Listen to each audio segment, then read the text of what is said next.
Thank you so much for joining us for our podcast Here First. It is a podcast designed to help you, the people at Chester First Baptist Church, know what's going on and the way to share with you our God-driven ideas. I'm Rich Fogerson, and as always, I am joined with Senior Pastor at CFBC, Dr. Mike Fogerson.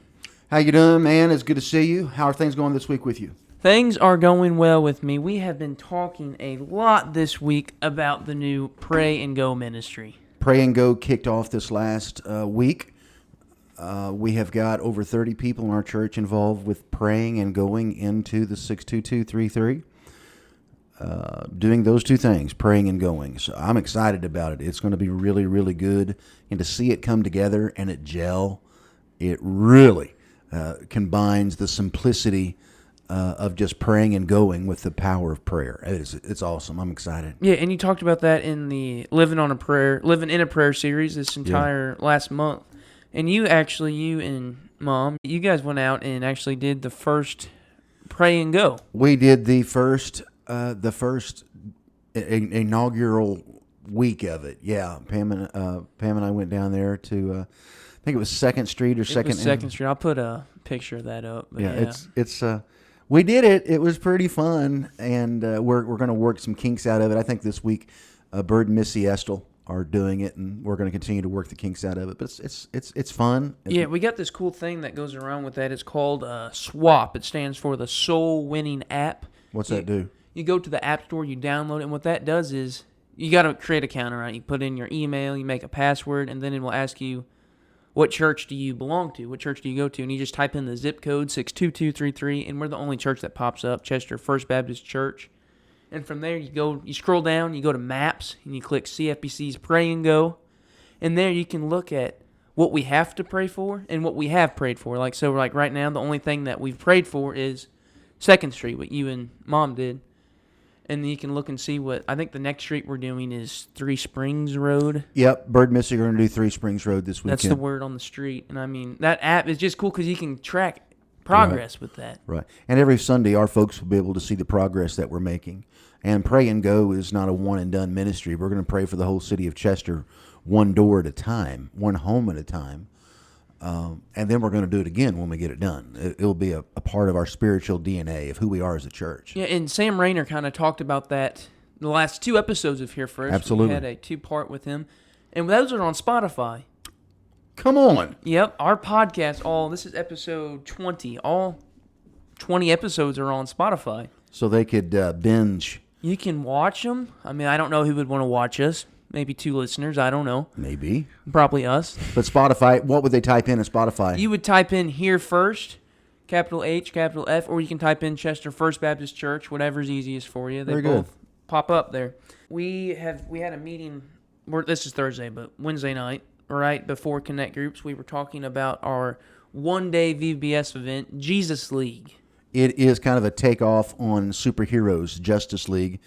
Jesus League is Jesus called followers, disciples. And so we're going to be looking all day on Friday, July 23rd, what it looks like to be a part of the Jesus League. And we're going to talk about how we can do all things through Christ who strengthens us.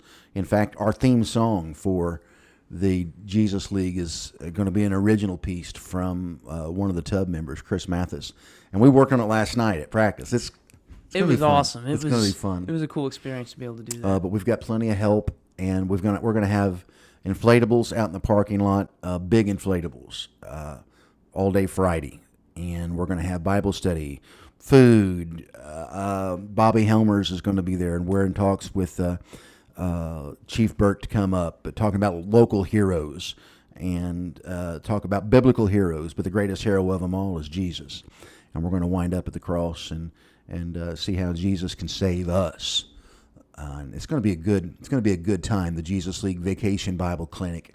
It's a one-day thing from 9 a.m. to 3 p.m. It's an all-day event. So just drop your kids off, and we'd love to have them and teach them about Jesus. Yep. Best thing about it, absolutely free. Absolutely free to everybody who shows up. But I mean, it's because of the generosity and the faithfulness and the obedience that the worshipers of CFBC do with their giving. Everything we do, we offer for free. So a big shout out to the faithful givers of CFBC, and that translates out well for the community, because you can come here and spend all day, and it won't cost you anything. Even with our drive-ins, we gave out pretzels and hot dogs and corn dogs and candy and popcorn and drinks. We didn't charge anything. We never do. Not that it's a bad thing if you have to charge for it, but our folks are very generous with their giving, and I appreciate that. Yep, I put some Facebook ads out today. It's kind of short notice, but I mean, I think with... It is. We're putting this together in 2.5 weeks. That COVID, it kind of didn't know if we were going to do it or not, because I almost kind of half anticipated us getting shut back down, and that may happen. We don't know what the requirements or guidelines are going to be for the kids as they go back to school this fall. We don't know if kids have to wear masks or not wear masks, or other churches, VBS is wearing masks. There was just a lot of things. But we're just going to do it. And lots of the things we're going to do are going to be outside, or we're going to be in a space big enough where we can social distance. I mean, so we're still doing our best to do the guidelines, but we're not going to be shackled by the guidelines. But we want to keep everybody safe the best we can. But we are going to do a lot in 2.5 weeks as far as planning. And kind of that's the good thing about COVID. It's hard to steer an oil tanker, but a speedboat, it can turn on a dime. We've kind of got rid of the heaviness on the top end as far as a bunch of councils. Now it's just kind of, we've narrowed it down to these 3 or 4 people who are in charge of this particular ministry. That's their ministry. Take it and run with it. Tell us what you need. And we've kind of done that across the board. It's streamlining it. And what I've noticed is that we can change quicker. We can adjust quicker. Instead of taking 14 weeks to make a change, we might do it in 14 days. So that's kind of been a positive thing. We can change on a dime the mission we're on. The vision never changes, but we might change the mission from time to time. Absolutely. Well, I'm excited about it. I hope that we have some good feedback about the Jesus League VBS. I like it, yeah. It's pretty cool. And so this Sunday, you just finished the Living on a... No, I've just preached. Yeah, you just preached, and you did a great job. I think it was the best you've ever preached. And I know you don't feel that way, but your style is getting better. Your pacing, your tone, inflection. Man, you're just a boss in the pulpit. God's hands on you. You operate with an anointing that I think is just incredible. Yes, I am starting a brand new series Sunday called Chameleon, Fighting the Urge to Fit In.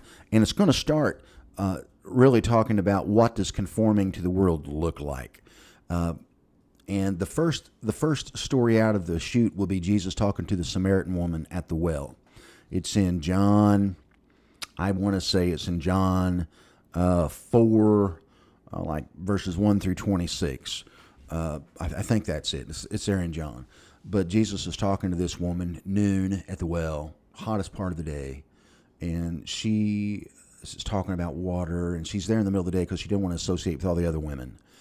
And Jesus says, dude, I can give you some water that you'll never thirst again. You don't have to worry about coming out here and being embarrassed, because she was embarrassed because of her lifestyle. She had been with 5 men, and the man that she's with now wasn't her husband. And Jesus called her out on it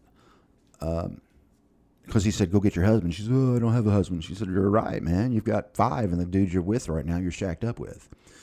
And I thought about this, dude. What if her sin wouldn't have been adultery? What if her sin would have been that she was in a relationship not with a man, but what if she would have been in a relationship with a woman? Where Jesus said something to her? What if she would have been in a relationship with somebody who was transgender? What if Jesus said something to her? Or maybe her relationship wasn't with a person at all. Maybe her relationship would have been with a needle or the bottle. Or maybe it would have been with anger. Would have Jesus confronted, or maybe a buffet bar, okay? Maybe it was gluttony. Would have Jesus confronted her on the needle or the bottle or the buffet bar or the anger? Would have he confronted her? I think the obvious answer is yes, because it didn't make any difference to Jesus the color of the sin, or whether it was big or small, or a little white one, a great big dark one. He confronted sin, and as I've been working on that message, that's a question that culture today needs to hear. Would have Jesus confronted her if her sin was different than adultery? The answer is yes. So what are we doing as far as children of God? How should we respond to that? And we're going to be looking at that because we want to blend in, but I'm not really sure I'm really sure that's not biblical. So what do we do? That's what we're going to look at. Well, now I'm excited because that was cool. I like that. I like that thought. Yeah, it's a neat thought. That's cool.